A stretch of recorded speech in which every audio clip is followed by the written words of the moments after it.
Hi Ibrahim, welcome to my YouTube channel. How are you? Well, thank you so much for having me. I'm fine, thank you. Okay, cool. So can you tell us a bit about you? Where do you come from? Where did you grow up? What did you study at school? Okay, so again, my name is Ibrahim Diallo, and I grew up in Saudi Arabia. Um, you know, End of 80s, early 90s. Was I basically had access to a computer through my father's office. And he bought a computer for himself. He was the first person in the Guinean embassy to buy a computer. So I was super excited about this. I would go to his office and sit there with him, watch him work on his computer. And when he is done, I'll tell him to leave me in the office with the keys that I'll come home later. So I'll just play on his computer and try to familiarize myself with it. And this is something that gave me some basic understanding of how computers work and all that. After Saudi Arabia, I moved to Egypt. Just to make sure I understood Mhm. what you said. So you from Guinea, right? Yes, West Africa. And yeah, you were born in Saudi Arabia or you yeah. just I was born in Saudi Arabia. Yeah, Okay, and raised there, grew up there, then you moved to Egypt. Egypt, and then you did there your high school, junior high Yeah, school, and yeah, then you moved to the US for college. that's correct. So you are a programmer. How would you describe your daily routine? I mean, the daily routine of a programmer. Yeah. So how would I describe that? So let's take a look at this pandemic right now. Everybody Mm-hmm. is stuck at home and they have to adjust. How can they work from home? Well, luckily, if you're a programmer, that's something you've been doing for quite a while already. So from since I started working in large companies, there were times where let's say the office is not available, they'll just tell us to work from home, and Mm-hmm. we ended up doing like sometimes like once a week everybody works from home anyway, and you already have access to all your tools and all the software you need on your machine, on your computer. So things are pretty easy. Like there was like when the pandemic happened for us, it was just like, oh yeah, just keep doing whatever you were doing. So on a day-to-day basis, for example, I I wake up like around 9, just hop on my computer, Okay, you're and not an early bird. no, no, I'm oh not. Okay, cool. yeah, that's actually one thing that was really sort of like an issue for me, because 9 o'clock is the only time, like, is the earliest I can wake up and start working, as opposed to my coworkers who starts at 7. you know Yeah, I can't I do can 7 o'clock. relate. Yeah, and 9 o'clock is not great, but I can start working at 9 o'clock. Okay, And so you get up, you take your laptop and you yeah, start to yeah, work. some like these days, because I don't even need to get off of bed. I'll just grab my laptop, check there like the most essential things, start working straight from bed, which is not a good thing, but it is the the way it is. Yeah.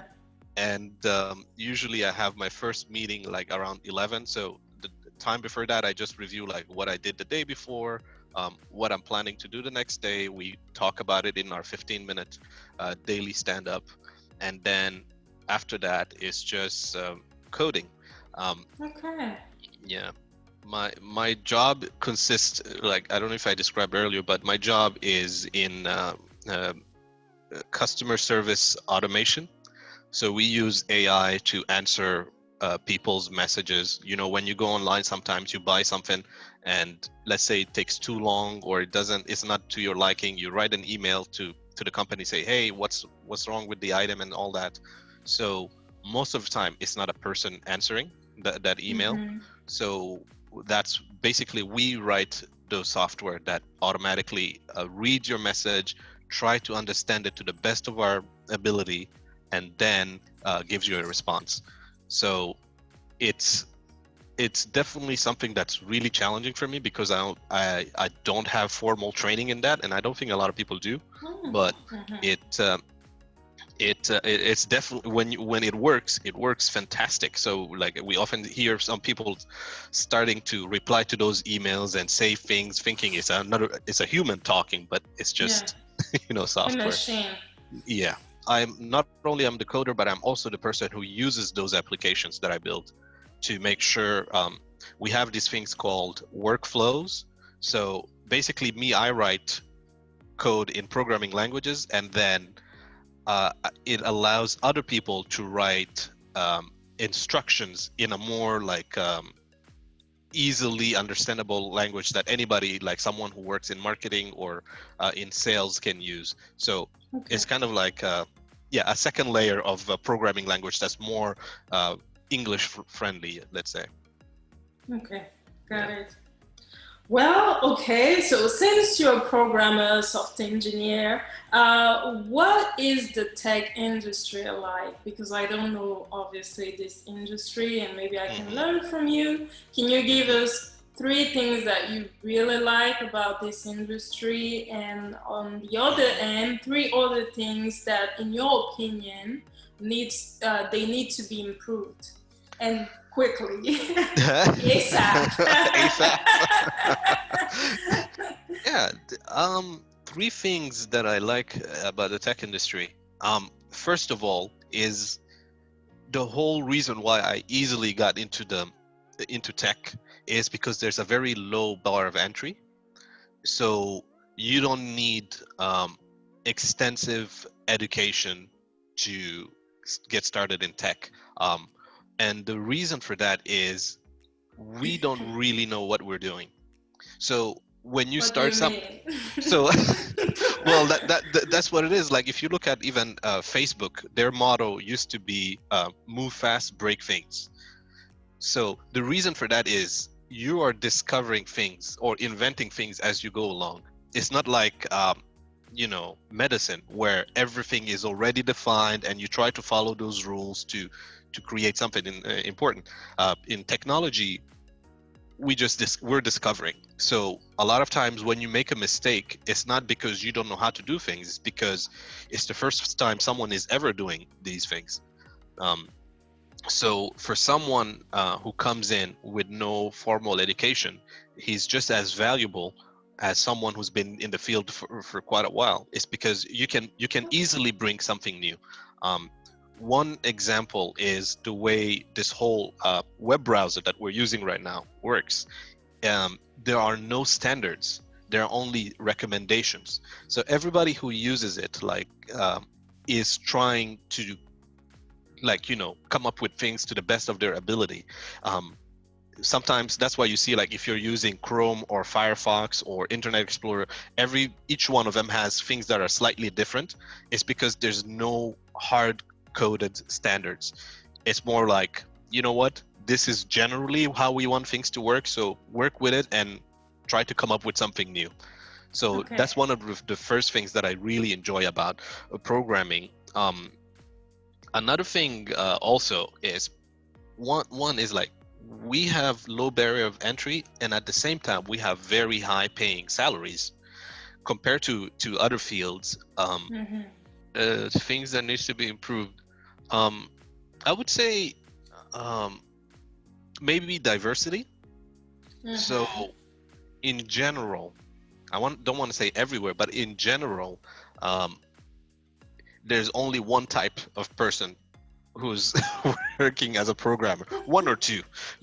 It's either a white guy that had that's middle class, and his parent has access to computers in his childhood. That's the majority of people who work in programming. So the focus is very white. Yeah. So it would definitely help if there was people from many more backgrounds. One example of the reason why this causes problem. A few years ago, there was a company, HP. They came up with this camera that can track that basically tracks your face and moves along with you when you go around. And it was a big deal for them. They thought it was some great new technology that they invented. But as soon as a black man stepped in front of the camera, the camera stopped working. It couldn't track his face, like he was moving left and right, and it couldn't do it. So why is that? So if they had one engineer in their team that was black, they could have tested Yeah. that. But they've never had a black person in their team. So that's why they can come up with a fascinating technology like this that does not work with black people.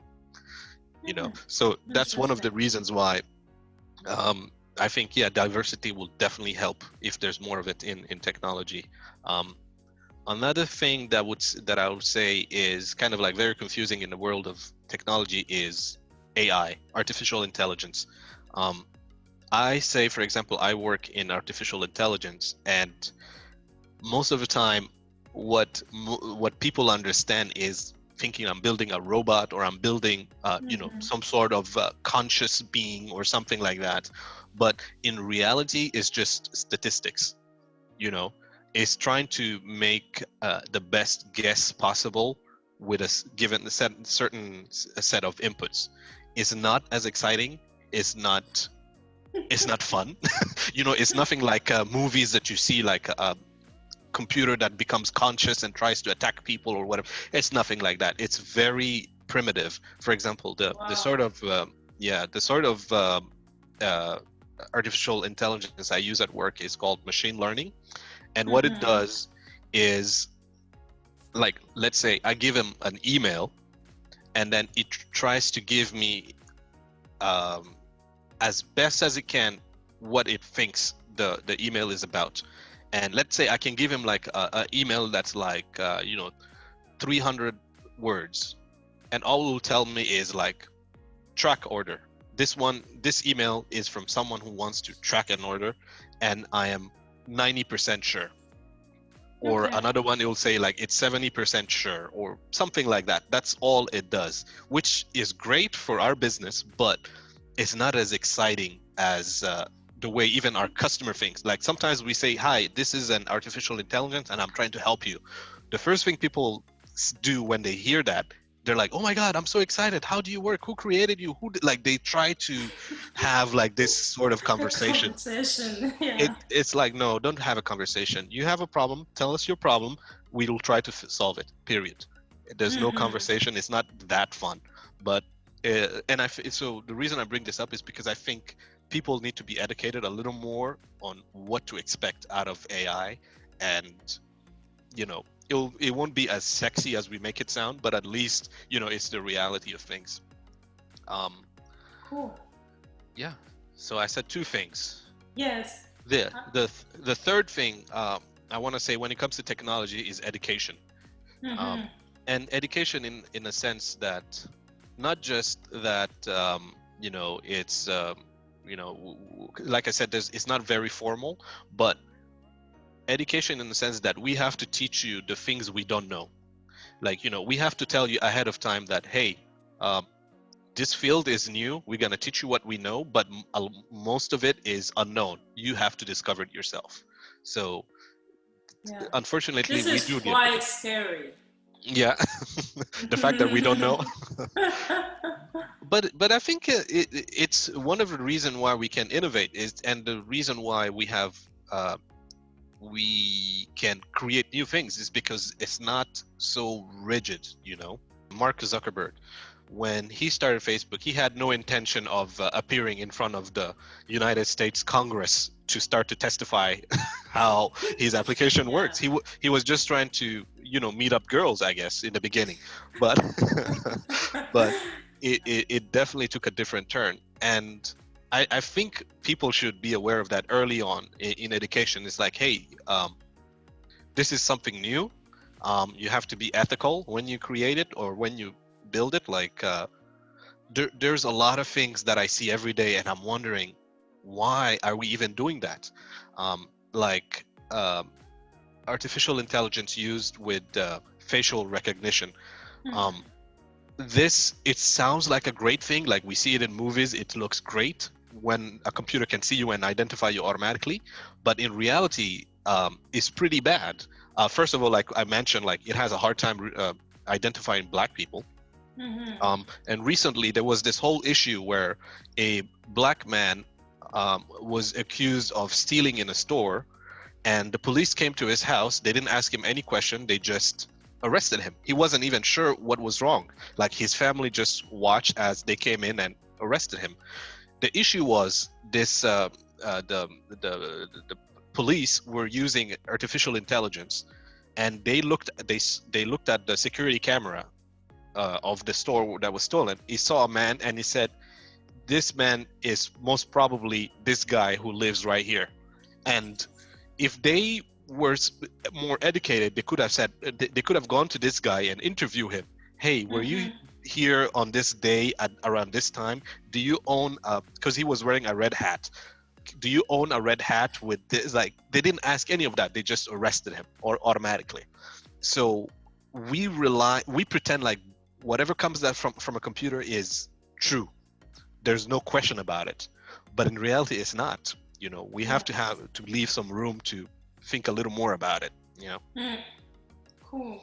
Okay. Yeah. So it is a perfect transition because you talked about diversity, and in June 27th, BBC published your article, I Feel Like I Was Accidentally Hired, in which you discuss race issues in the IT industry.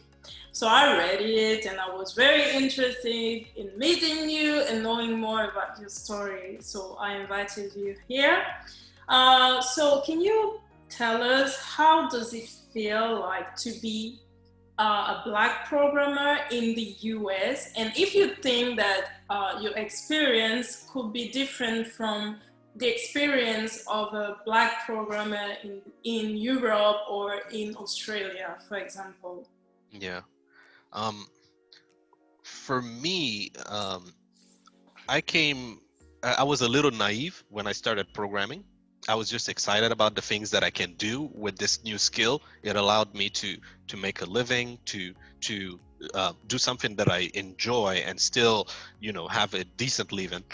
But I also noticed that I was always the only Black person in the room, and that necessarily is not really a bad thing to be the only Black person in the room, but it comes with a lot of little, challenges. You often hear some jokes that are very insensitive, even though they're not targeted towards you, but you still hear them. You see, you like when you go to an interview, if a white person has to take 10 interviews to get a job, for a Black man it's going to have to be at least 30 interviews. Wow. It's definitely more challenging. People natural instinct is to think that a Black man can't be doing this job. That, at least in the US, was my experience, and I learned to cope with it because it's not like you're gonna change the color of your skin, but you learn to figure things out. You learn to read people. You, like, as soon as you get to a job, if you see the way they're treating you, it doesn't matter if they call you for another interview or not. You already know that this is not gonna be a good place for me to work. And over the years, this happened so much, and I just kept it to myself. It's like, it's fine, just keep going. You're responsible for your success. But over time, it just gets frustrating. And that's one of the reasons, when I saw the whole thing with George Floyd happening in the US, I thought, okay, I need to add my perspective too. I need to show, like, hey, Black people are having a hard time in many different fronts, and we need to start talking about it. And I wrote this article, and I was lucky to have a good relationship with the journalists at BBC, and they published it.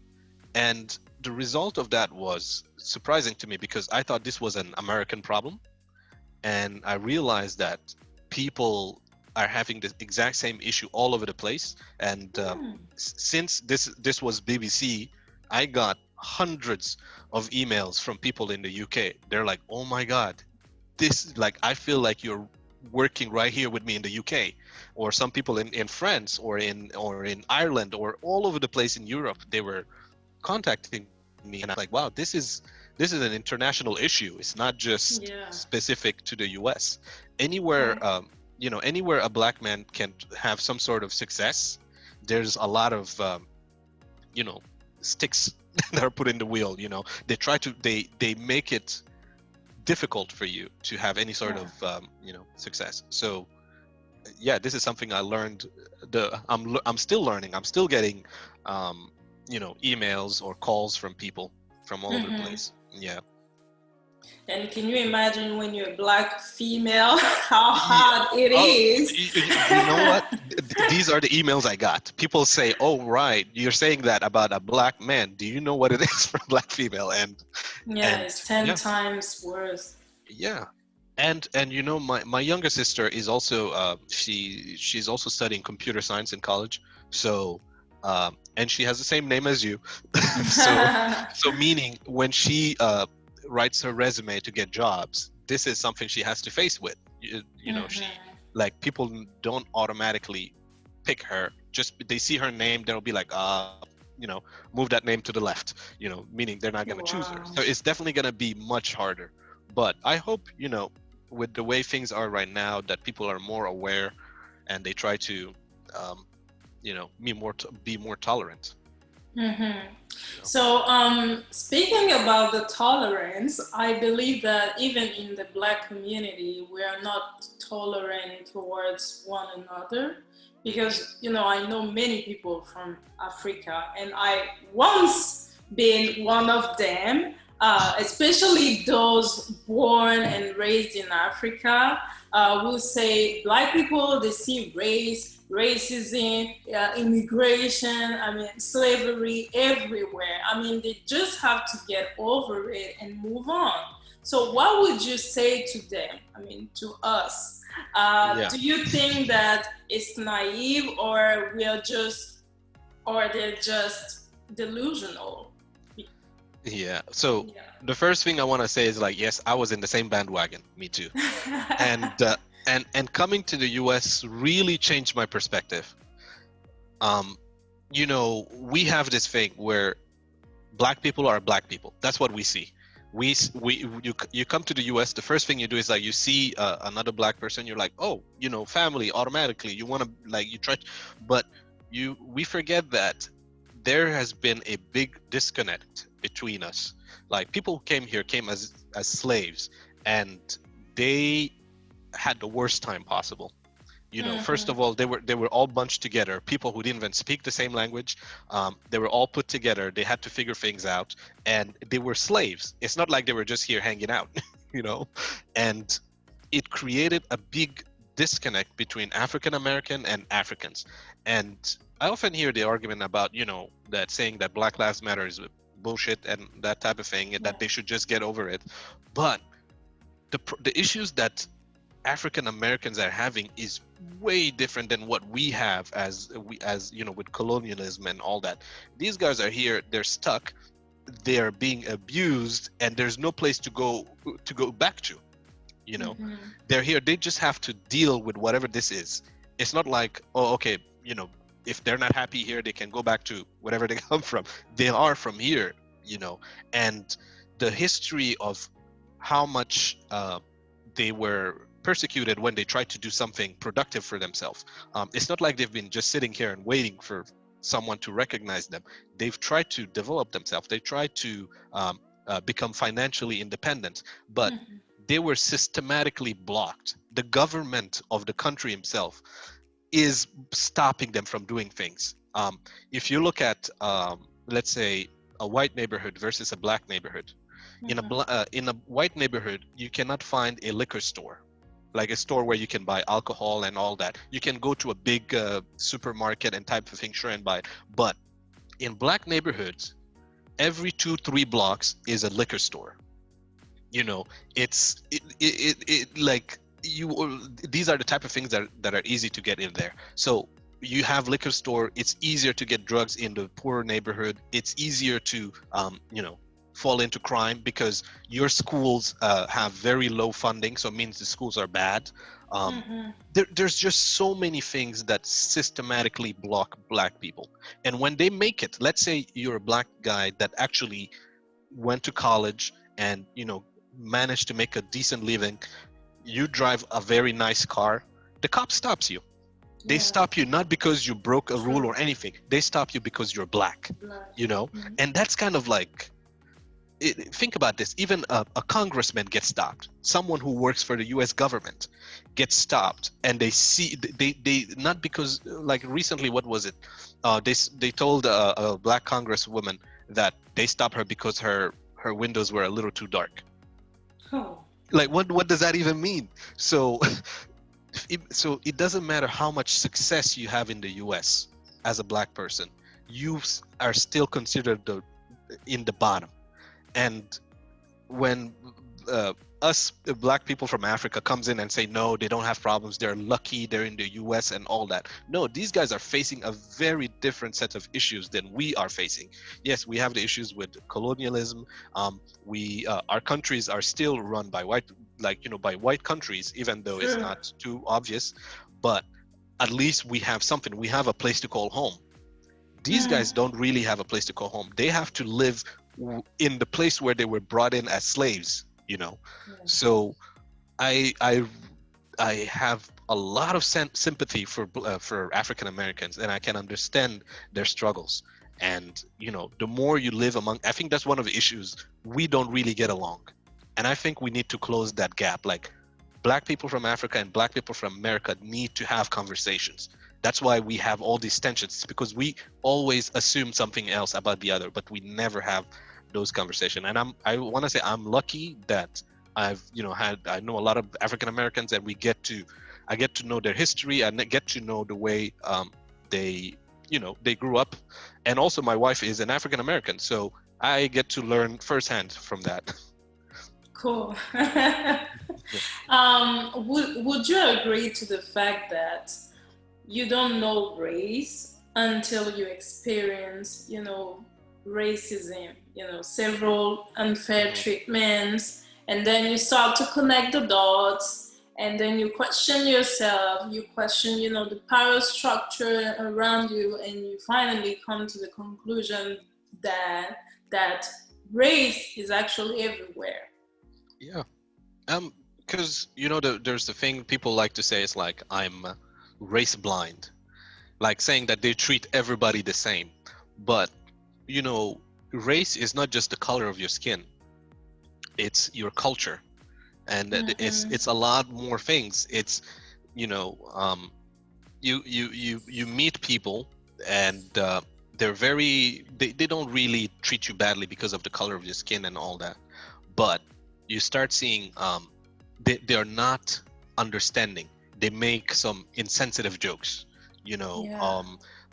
They say things like that. One thing that was so common when I was new here, people ask me, where are you from? And I'll say I'm from Guinea, Africa, and they'll be like, so do you guys like live in tents or in huts? And they say it not in a way like to be mean, they just don't know. So or they're like, have you ever seen a lion? I was like, yeah, I've seen a lion at the zoo, you know. But they can't, they know nothing about the background that comes with your race. So instead of saying like you're race blind, I think everybody should learn about other cultures. So I agree. You know, yeah, and I think that's the ultimate solution to racism. It's not to pretend like race doesn't exist. It's to acknowledge that it's here and that there are different cultures, and you just have to learn to live with it. Yeah, and probably be able to have an honest conversation about it, and be comfortable to be uncomfortable. And I think this is something probably that we can start in the US, but in France it's very different. People here, everything in France is very subtle. You know, for example, at my workplace, they would say, Jeanette, you don't have an accent. You always claim that you're African, but you don't look like an African.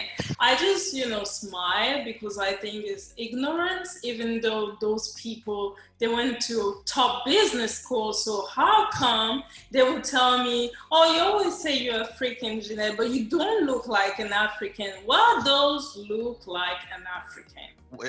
Honest. Okay, because I have straight hair. Well, it happens that I like to straighten my hair, and it happens that Fulani are a bit fair skinned.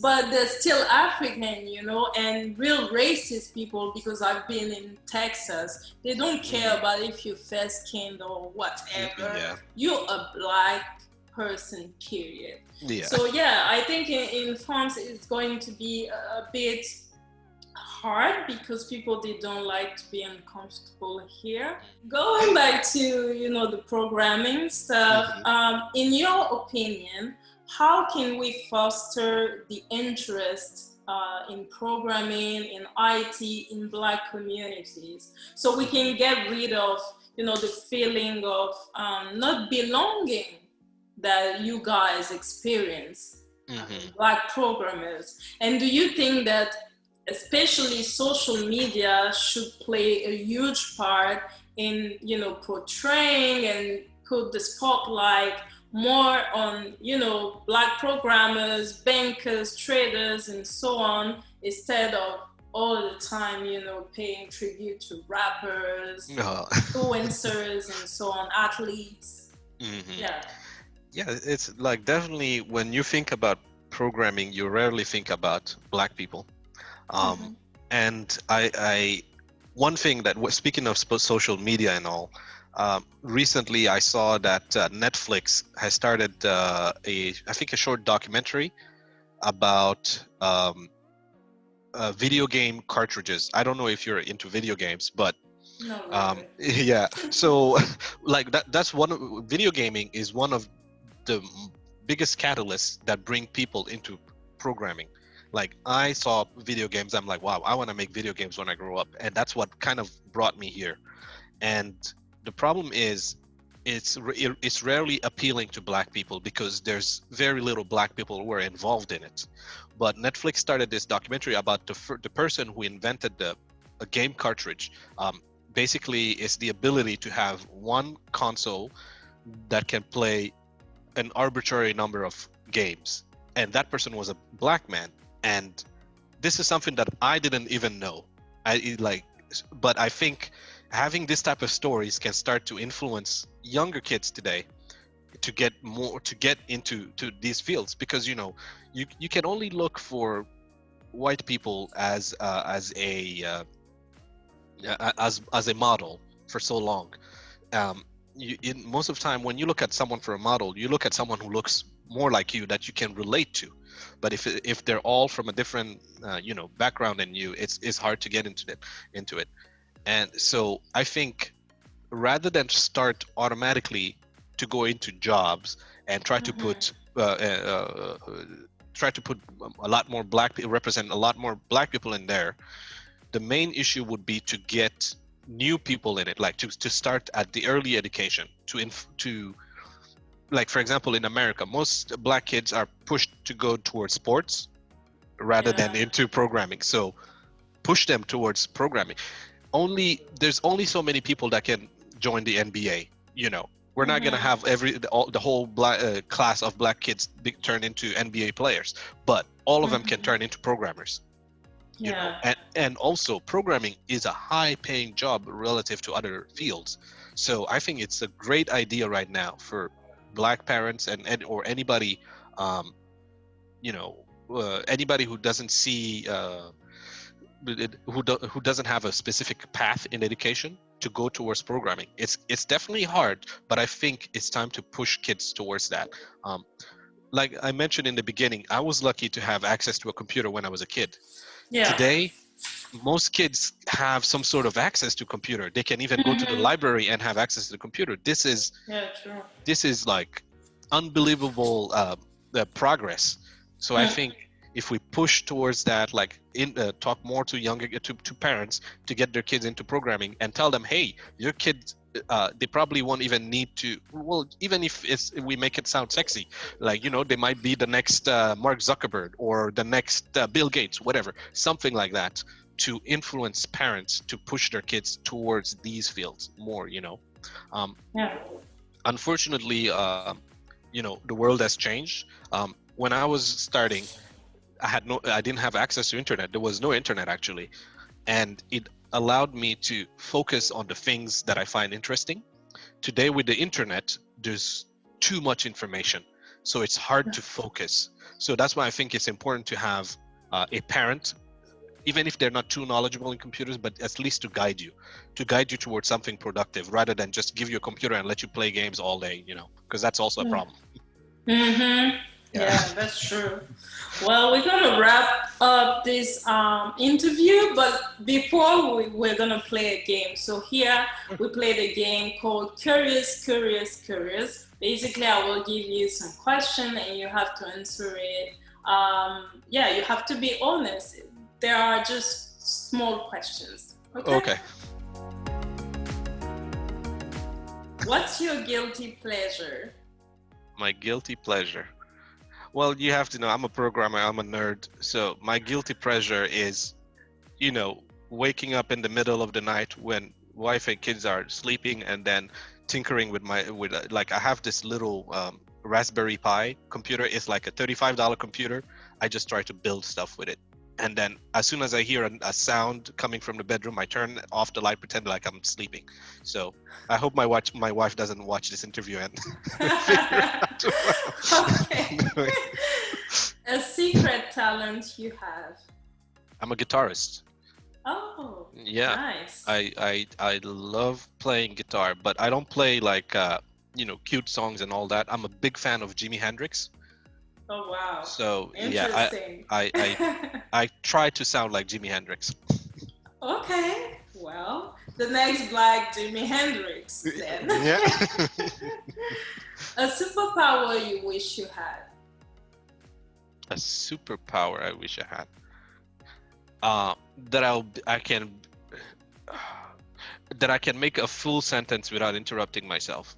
Like, I can't make a full sentence.